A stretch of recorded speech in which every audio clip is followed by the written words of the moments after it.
আজকে তোমাদের বোঝাবো যে এসআইআর এবং এনআরসির মধ্যে পার্থক্য কি। কারণটা হলো যে কয়েক মাস আগে রাজ্যে যখন এসআইআর এর কথা ঘোষণা করা হয় তখন থেকে আমাদের পশ্চিমবঙ্গের বেশ কিছু কিছু মানুষ তারা কিন্তু হাতে কাগজের ফাইল নিয়ে তারা বিভিন্ন আদালতে ভিড় জমাচ্ছে, বিভিন্ন অফিসে ভিড় জমাচ্ছে এবং তারা মনে করছে যে দেশে এনআরসি এসে গেছে। তাই আমার মনে হলো যে আজকে তোমাদেরকে এই এনআরসি আর এসআইআর এর মধ্যে পার্থক্য জানানো দরকার। দেখো, প্রথমেই আমি জানিয়ে রাখি যে এসআইআর এর মানেটা হলো যে প্রত্যেক 10 বছর পর পর সেই রাজ্যের যারা ভোটার আছে, শুধুমাত্র যারা ভোটার আছে তাদের নিয়ে ঝাড়াই বাছাই হয় বা পর্যালোচনা হয়। তো ঝাড়াই বাছাই পর্যালোচনার মানে কি?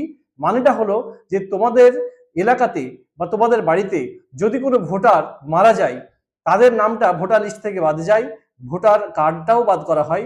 আর যদি কোনো বিদেশি নাগরিক যদি ভারতবর্ষে অনুপ্রবেশকারী হিসেবে ঢোকে এবং এলাকার কিছু অসাধু ব্যক্তিদের মাধ্যমে ভোটার লিস্টে নাম তুলে থাকে বা ভোটার কার্ড পেয়ে থাকে, সেই ক্ষেত্রে ভারতের নির্বাচন কমিশন এটা বোঝার চেষ্টা করে যে এই ব্যক্তি আসলেই সঠিকভাবে তার নামটা এসেছে নাকি সঠিকভাবে আসেনি। যদি মনে হয় যে এই ব্যক্তির নামটা সঠিকভাবে আসেনি, সে বিদেশি নাগরিক, তাহলে তার নামটা কাটা যাবে। এইটা হচ্ছে এসআইআর এর আসল উদ্দেশ্য। কিন্তু এনআরসির উদ্দেশ্যটা কি? এনআরসির উদ্দেশ্যটা হলো যে প্রত্যেকটা ভারতবাসীকে প্রমাণ করতে হয় যে সে ভারতীয়। অর্থাৎ যেমন 80 বছরের বৃদ্ধকেও যেমন প্রমাণ করতে হবে, তেমন 8 ঘন্টার বাচ্চাকেও প্রমাণ করতে হবে যে এটা ভারতীয় বৈধ নাগরিক। অর্থাৎ এখানে একটা চেন তৈরি করতে হয় যে তোমরা বংশ পরম্পরায় প্রত্যেকে ভারতীয় নাগরিক। দেখো, সেই কারণে এই এসআইআর সঙ্গে এনআরসির পার্থক্যটা হলো যে যারা যারা 18 বছরের নিচে যে সমস্ত ছেলেমেয়েরা তোমাদের বাড়িতে আছে সেই সমস্ত ছেলে মেয়েদেরকে কিন্তু এসআইআর এর আওতায় তারা কিন্তু থাকবে না। ভালো করে বুঝে রাখো, যারা ভোটার হয়নি বা যারা 18 বছরের কম ছেলে মেয়ে তোমাদের বাড়িতে আছে তারা এসআইআর এর অন্তর্ভুক্ত হবে না।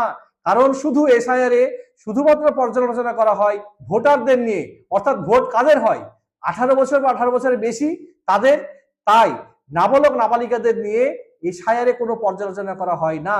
পাশাপাশি তোমাদের জানিয়ে রাখি যে এনআরসিতে যেহেতু ভারতীয় নাগরিক কিনা তার পর্যালোচনা করা হয়, তার জন্য সেই ব্যক্তি 80 বছরের হোক বা 100 বছরের হোক, সেই বাচ্চা 8 দিনের হোক বা 10 বছরের হোক বা 20 বছরের হোক, তাদের প্রত্যেককেই কিন্তু প্রমাণ করতে হবে যে তারা ভারতীয় নাগরিক। তাই এই যে এসআইআর আসছে, সেই এসআইআর কে নিয়ে তোমরা যারা প্রচন্ড ব্যতিব্যস্ত হয়ে আছো, যারা চিন্তাগ্রস্ত হয়ে আছো, এক্ষুনি আমাদের বাচ্চাদের ডকুমেন্ট ঠিক করতে হবে, এক্ষুনি আমাদের নাম ঠিক করতে হবে সমস্ত কিছু থেকে, তা নাহলে আমরা ভারতীয় থাকবো না। দেখো, এই ধারণাগুলো কিন্তু একদম ভ্রান্ত ধারণা। হ্যাঁ, এবার তোমরা যদি কেউ মনে করো যে তোমরা ভবিষ্যতের জন্য তোমাদের বাচ্চা কাচ্চার নাম বা তোমাদের নাম ডকুমেন্ট গুলোকে ঠিক করবে, ঠিক করতেই পারো, কিন্তু তার অর্থ এই নয় যে তোমরা যে মনে করছো এখনই ঠিক করতে হবে, এখনই ঠিক না হলে আমরা ভারতীয় নাগরিক থাকবো না। এই ধারণাটা কিন্তু ভুল। তোমরা কাজগুলো করো, কিন্তু আস্তে সুস্থে ধীরে সুস্থে করো, চিন্তা না নিয়ে করো, সুস্থ মাথায় করো।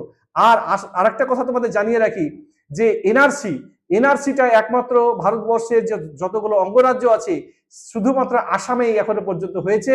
সুতরাং আসাম বাদ দিয়ে ভারতবর্ষের পশ্চিমবঙ্গ বলো বা আরো কতগুলো রাজ্য বলো, কোন রাজ্যেই কিন্তু ভারতের যে গভর্নমেন্ট, সেন্ট্রাল গভর্নমেন্ট, তারা কিন্তু এনআরসির ঘোষণা করেনি। তাই তোমাদের এখনই এনআরসি নিয়ে এত মাথা ঘামানোর কোনো কারণ নেই। তোমরা সুস্থ থাকো, নির্বিঘ্নে থাকো এবং আনন্দ করে থাকো।